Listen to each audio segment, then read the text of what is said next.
Bonjour, nous sommes le mercredi 28 février 2024, troisième journée du MWC Mobile World Congress de Barcelone.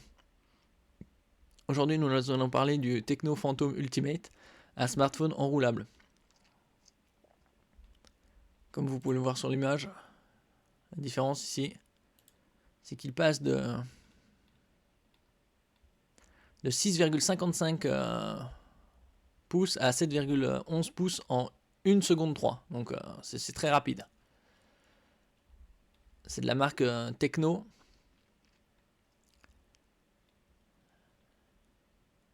Tecno de Transion. Le géant qu'on ne connaît pas bien. Très peu connu du grand public en Europe, la marque Tecno fait pourtant partie de ses adversaires capables de mettre de sacrées épines dans le pied des géants. Oui, par l'innovation. Alors c'est le Tecno, c'est une marque du groupe chinois Transion, numéro 4 mondial sur le marché des smartphones. Vu que le marché chinois est important, puisqu'il y a 1,4 milliard d'habitants. La marque est principalement présente en Afrique et en Amérique du Sud.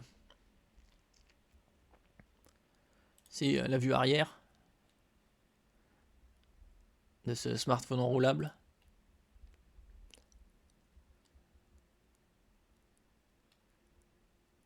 Il s'agit d'un concept de smartphone enroulable non destiné à la vente. C'est-à-dire qu'il est doté d'un écran flexible capable de s'enrouler ou de se déployer pour alterner entre les formats téléphone et tablette. Oui, parce qu'il est au format classique et une fois qu'il est déployé, il est plus carré. Comme ici montré. Là, une fois déployé.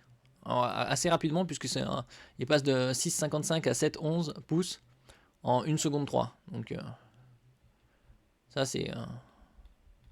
Après, comme je dis toujours, il faut voir qu'est-ce que ça donne dans les conditions météorologiques un peu plus frais, genre dans les 0 degrés, si ça a un impact sur l'écran ou non. Ouais, ici, là.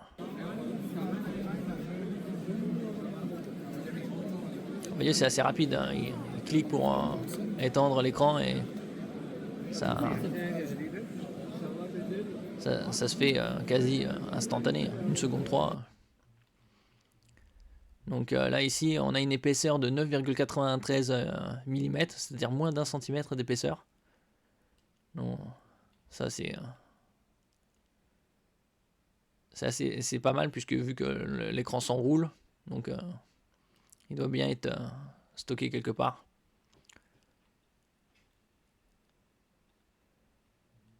Ici, on va voir ses caractéristiques.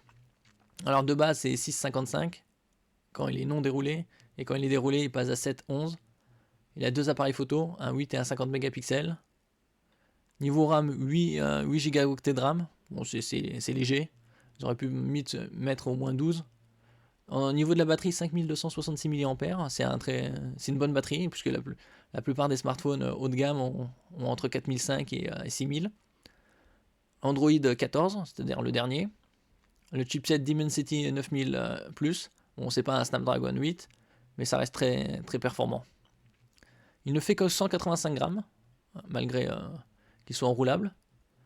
L'écran est AMOLED, parce que c'est les écrans flexibles. 16 millions de couleurs seulement. On aurait aimé qu'il soit au moins un écran 10 bits pour le HDR 10 et 10+. Au niveau de la définition, c'est 2296 par 1596 pixels. Au rapport 20 neuvième, c'est pratiquement 21 neuvième. Densité de pixels 438. Pour comparaison, les iPhone Pro 15 Pro, 15 même, sont à 460. Donc, le taux de rafraîchissement 120 Hz. On va dire que maintenant c'est la base sur ces smartphones-là. Côté CPU, c'est une Dimensity 9000 Plus, c'est-à-dire c'est un octo-cœur. Comme on le voit, un cœur de 3,1 GHz, 3 de 3 et 4 de 2. Gravé en 6 nanomètres.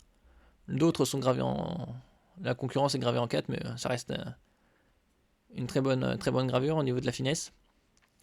8 Go de RAM seulement, je trouve que c'est faible. Ils auraient pu en mettre 12 au minimum. Et 512 Go de mémoire. La mémoire n'est pas extensible. 512, ça suffit déjà. C'est déjà un bon niveau. Côté appareil photo, il y a 50 mégapixels avec des pixels de 1 micromètre et une stabilisation de OIS, c'est-à-dire une stabilisation optique. Le deuxième capteur est un 8 mégapixels avec zoom optique 2, c'est un bon point. Sauf au niveau de la résolution, c'est un peu léger, mais ça reste correct. L'enregistrement vidéo en 4 ou en 4K à 30 images secondes ou en Full HD à 30 images secondes. J'aurais pu faire un effort pour mettre en 4K à 60 images secondes. La caméra frontale enregistre en 1080p 30 images secondes. Ça, c'est largement suffisant. Comme je le disais, la batterie est à 5266 mAh et avec un chargeur filaire de 120 watts. C'est-à-dire que la charge se fera très rapidement. Bon, dans un alentour de 0 à 100, 35 minutes. La concurrence est dans les 30-35, donc ça ferait 35, entre 30 et 40 minutes environ pour une charge complète. Donc comme la charge conseillée est de 50%, c'était 30 à 80%, ce serait à peu près une quinzaine de minutes.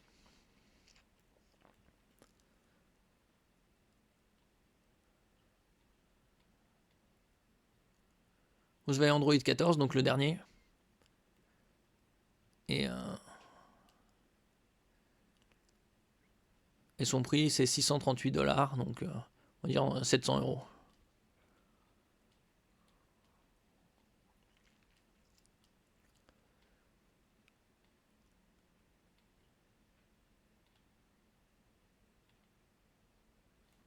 Mais comme il était là indiqué, Tecno n'envisage pas de commercialiser cet appareil pour le moment. Voilà, parce que ça, c'est aussi Tecno Phantom Ultimate. Ça, il est dans d'autres contrées.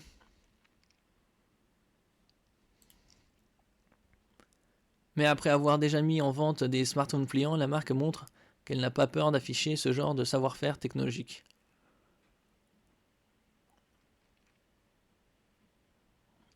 Et qui sait, on peut se prendre à espérer un smartphone enroulable à prix modéré pour démocratiser ce genre d'appareil. Ah oui, avec la technologie, plus ce sera mis à l'épreuve, avec la nouvelle recherche et développement, plus ils produiront, plus les coûts descendront bien sûr.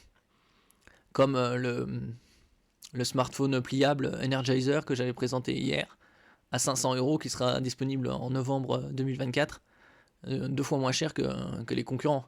Bon, avec quelques concessions au niveau du hardware, c'est-à-dire un CPU moins puissant et objectif photo également moindre, mais quand même très correct puisqu'il y aura 12 Go de RAM et 256 Go de mémoire.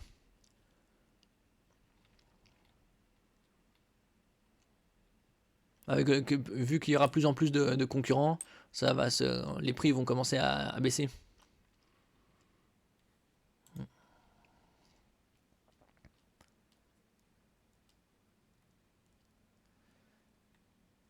Merci pour votre écoute. N'oubliez pas de mettre un j'aime, de partager et de vous abonner à la chaîne.